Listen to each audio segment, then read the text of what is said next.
নমস্কার, আমি সমস্তুতি। আজ আমি আপনাদের সামনে পাঠ করে শোনাতে চলেছি কবি সুকুমার রায়ের হিংসুটে। আশা করি গল্প পাঠটি ভালো লাগবে। শুরু করছি হিংসুটে। এক ছিল দুষ্টু মেয়ে, বেজায় হিংসুটে আর বেজায় ঝগড়ুটে। তার নাম বলতে গেলেই তো মুশকিল, কারণ ওই নামে সন্দেশের শান্ত লক্ষ্মী পাঠিকা যদি কেউ থাকেন তারা তো আমার উপরেই চটে যাবেন। হিংসুটের দিদি বড় লক্ষ্মী মেয়ে, যেমন কাজে কর্মে তেমনি লেখাপড়ায়। হিংসুটের বয়স 7 বছর হয়ে গেল, এখনো তার প্রথম ভাগই শেষ হলো না। আর তার দিদি তার চাইতে মোটে 1 বছরের বড়। সে এখনই বোধোদয় আর ছেলেবেলার রামায়ণ পড়ে ফেলেছে। ইংরেজির ফার্স্ট বুক তার কবে শেষ হয়ে গেছে। হিংসুটি কিনা সবাইকে হিংসে করে, সে তার দিদিকেও হিংসে করত।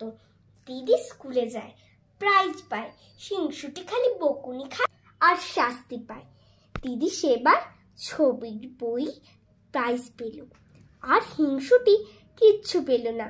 তখন যদি তার অভিমান দেখতে, সে সারাটে দিন ফুপিয়ে ফুপিয়ে গাল ফুলে ঠোঁট বাঁকিয়ে বসে রইল, কারোর সঙ্গেই কথাই বলল না। তারপর রাত্রিবেলায় দিদির অমন সুন্দর বইখানাকে কালি মলাট ছিঁড়ে তাকে কালি দিয়ে ভিজিয়ে কাদায় ফেলে নষ্ট করে দিল।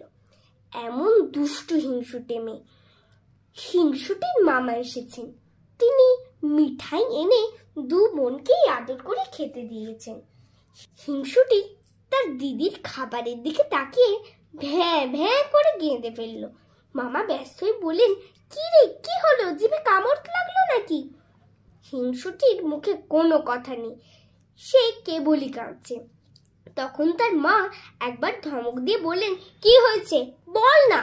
তখন হিংসুটি কাঁদতে কাঁদতে বলল, দিদির ওই রসমুন্ডিটা আমারটার চেয়ে অনেক বড়। তাই শুনে দিদি তাড়াতাড়ি নিজের রসমুন্ডিটা তাকে দিয়ে দিল, অথচ হিংসুটি নিজে যা খাবার পেয়েছিল তার অর্ধেকই শেষ করতে পারল না। তারপর সেই খাবার নষ্ট করে ফেলে দিল।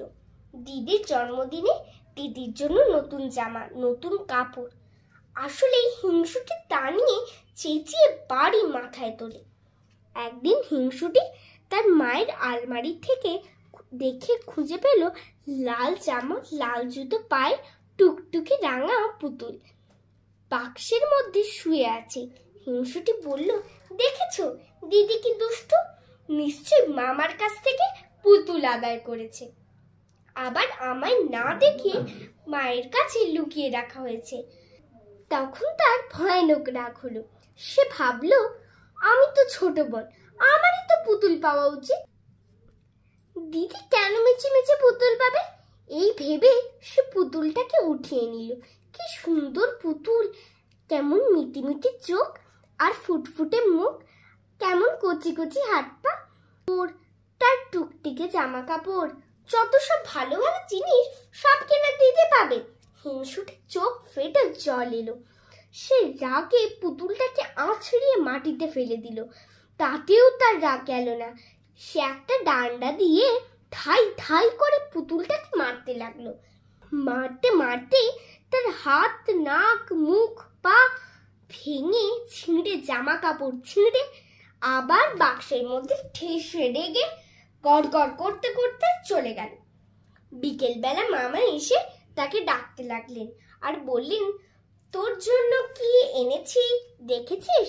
শুনে হিংসুটি দৌড়ে দৌড়ে এলে, কই মামা, কি এনেছো, দাও না দাও না। মামা বললেন, মার কাছে দেখ গিয়ে, কেমন সুন্দর পুতুল এনেছি। হিংসুটি উৎসাহে নাচতে নাচতে লাগলো। মাকে বলল, কোথায় রেখেছো মা?